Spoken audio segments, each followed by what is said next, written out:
Hi friends, welcome to my channel. நம்ம சேனலில் இன்றைக்கி கேரளா ஸ்பெஷல் கலந்தப்பம் தாங்க எப்படி செய்கிறதுன்னு பார்க்குறோம். பார்க்குறதுக்கு கேக் மாதிரி இருக்கும். கட் பண்ணோன்னா அவ்வளோ ஸ்பாஞ்சியாக சாஃப்டாக இருக்குங்க.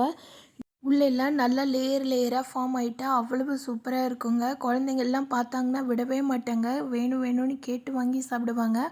அந்த அளவுக்கு ரொம்ப டேஸ்ட்டாக இருக்கும். வாங்க அந்த டேஸ்ட்டான கலந்தப்பத்தை எப்படி செய்கிறதுன்னு பார்க்கலாம். இதுக்கு வந்து 1 கப் அளவு பச்சரிசி எடுத்துக்கிறேன். பச்சரிசியை தண்ணியில் நல்லா 2 தடவை வாஷ் பண்ணிக்கோங்க. வாஷ் பண்ணிவிட்டு ஒரு 3/4 மணி நேரத்துலேருந்து 1 மணி நேரம் வரைக்கும் ஊற வைக்கணும். பச்சரிசி ஊறுறதுக்கு ரொம்ப நேரம் ஆகாதுங்க. ஒரு 1 மணி நேரம் கிட்ட ஊற வச்சாலே போதும். தண்ணியில் நல்லா கழுவிட்டு அரிசி முங்குற அளவு தண்ணி ஊற்றி வச்சுருக்கிறேன். இது நல்லா ஊறி வரட்டும். இப்போ 1 மணி நேரம் ஆயிடுச்சு. அரிசி வந்து நல்லாவே ஊறி வந்துருச்சுங்க. பார்த்திங்கன்னா தெரியும், நல்லா பொது பொதுன்னு வந்திருக்கணும். இந்த அரிசியை தண்ணி எல்லாத்தையும் ஃபில்ட்ரு பண்ணிவிட்டு மிக்ஸி ஜாரில் மாற்றிக்கலாம். இது கூட 2 ஸ்பூன் அளவு சீரகம் சேர்த்துக்கலாம். 4லேருந்து 5 ஏலக்காய் சேர்த்துக்கலாம். இதுக்கு 1 கப் அரிசிக்கு வந்து 1.5 கப் தண்ணி ஊற்றணும். நான் இப்போ ஃபஸ்ட்டு 1/2 கப் மட்டும் தண்ணி ஊற்றி அரைச்சி எடுத்துக்கிறேன். இது வந்து கொஞ்சம் கூட திப்பி திப்பியாக இல்லாமல் நல்லா தண்ணியாக அரைச்சிருக்கணுங்க. கொஞ்சம் கூட அரிசி இருக்கக்கூடாது.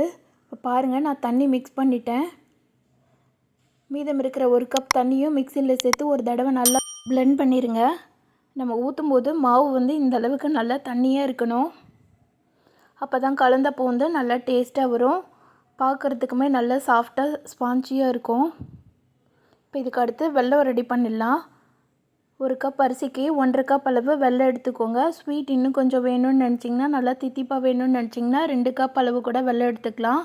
இதில் 1/2 கப் தண்ணி ஊற்றி வெல்லத்தை ஃபில்ட்ரு பண்ணி எடுத்துக்கலாம். ஹீட் பண்ணிடுங்க. ஹீட் பண்ணிட்டிங்கன்னா வெல்லம் வந்து நல்லா மெல்ட் ஆயிரும். இதில் இருக்கிற டஸ்ட்டை ரிமூவ் பண்ணுறதுக்கு தான் நம்ம இதை கரைச்சி எடுத்துருக்குறோம். இதுக்கு பாகுபதெல்லாம் பார்க்க தேவையில்லைங்க. வெல்லத்தை ஜஸ்ட்டு கரைச்சி எடுத்தாலே போதும்.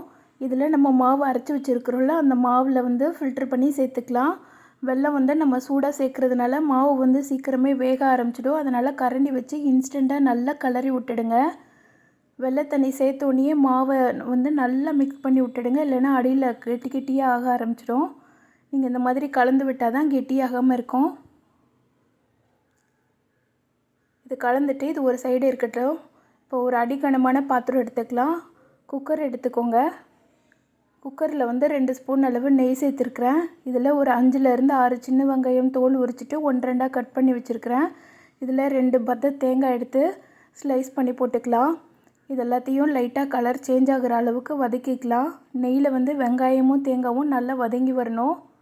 லைட்டாக கலர் சேஞ்ச் ஆகி வர அளவுக்கு நல்லா வதக்கிக்கோங்க. இது 2 சேர்க்குறதுனால கலந்தப்பத்தோட டேஸ்ட்டு ரொம்பவே அருமையாக இருக்குங்க. நல்லா வாசனையும் கமகமன்னு வரும். அதனால் இது 2 கண்டிப்பாக சேர்த்துக்கோங்க. இது நெய்யில் நல்லா வதக்கினதுக்கப்புறமா நம்ம ரெடி பண்ணி வச்சுருக்கிற மாவு மிக்ஸை வந்து இது கூட சேர்த்துடலாம். இது சேர்க்கும்போது ஃப்ளேம் வந்து லோ ஃப்ளேமில் இருக்கட்டும். இது கூட 1/2 ஸ்பூன் அளவு பேக்கிங் சோடா சேர்த்துக்கலாம். 1/4 ஸ்பூன் அளவு உப்பு சேர்த்துக்கலாம். சேர்த்துட்டு அடி வரைக்கும் கலர வேண்டாங்க. லைட்டாக மேலே இருக்கிற தண்ணியில் மட்டும் கலந்து விடுங்க. அடியில் கலந்திங்கன்னா லேயர் ஃபார்ம் ஆகாது. இப்போ ஒரு 30 செகண்ட் மட்டும் ஹை ஃப்ளேமில் வச்சுருங்க. ஹை ஃப்ளேமில் வச்சுட்டு குக்கரை வந்து மூடி போட்டுடலாம். விசில் வைக்கக்கூடாது. மூடி போட்டுட்டு ஃப்ளேம் வந்து லோ ஃப்ளேமில் வச்சுருங்க. லோ ஃப்ளேமில் வச்சு ஒரு 10 நிமிஷத்துக்கு நல்லா வேக விடலாம். 10 நிமிஷம் கழித்து ஓரளவுக்கு நல்லா வெந்து வந்திருக்குங்க. அந்த டைமில் ஸ்டவ் ஆஃப் பண்ணிவிட்டு உடனே திறந்துட வேண்டாம். அதுக்கப்புறமா திரும்ப ஒரு 10 நிமிஷம் வந்து வெயிட் பண்ணுங்கள். நல்லா ஹீட்டெல்லாம் போகட்டும்.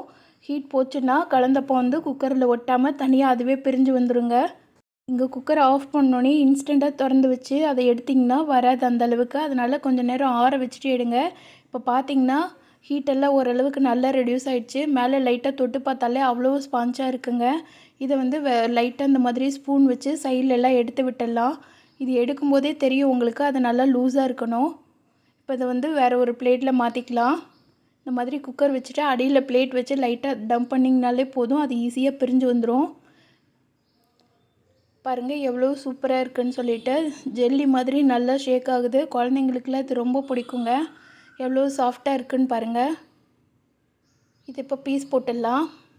இது நம்ம பீஸ் போடும்போது உள்ளே வந்து நல்லா ஹனிகோம்ப் மாதிரி நல்லா லேயர் லேயராக ஃபார்ம் ஆகிருக்குங்க. டேஸ்ட்டும் அந்தளவுக்கு ரொம்ப அருமையாக இருக்கும். இது கேரளா ஸ்பெஷல் கலந்தப்போங்க. ஈவினிங் டைமில் ஸ்நாக்ஸ் செய்கிறதுக்கு இந்த மாதிரி இன்ஸ்டண்ட்டாக செய்து கொடுத்திங்கன்னா ரொம்ப ஹெல்த்தியாகவும் இருக்கும். நம்ம இதில் அரிசி மாவும் நெய்யும் சேர்த்துருக்கிறதுனால டேஸ்ட்டுமே ரொம்ப அருமையாக இருக்குங்க. இது இப்போ கட் பண்ணிட்டேன். பார்த்தீங்கன்னா தெரியும் உங்களுக்கு, நல்ல ஸ்பாஞ்ச் கேக் மாதிரி அவ்வளவு சாஃப்டாக இருக்குங்க. பார்க்குறதுக்குமே எவ்வளோ சூப்பராக இருக்க பாருங்கள். இது செய்கிறது ரொம்பவே ஈஸிங்க. பார்க்குறதுக்கு நல்லா கேக் மாதிரி, உள்ள நல்ல சாஃப்டாக ஸ்பாஞ்ச் கேக் மாதிரி இருக்குங்க. இந்த மாதிரி டேஸ்டான கலந்தப்பத்தை நான் சொன்ன மெத்தடில் நீங்களும் உங்கள் வீட்டில் செய்து பாருங்கள். செய்து பார்த்துட்டு எப்படி இருந்துச்சுன்னு சொல்லிவிட்டு எனக்கு கமெண்ட் பண்ணுங்கள்.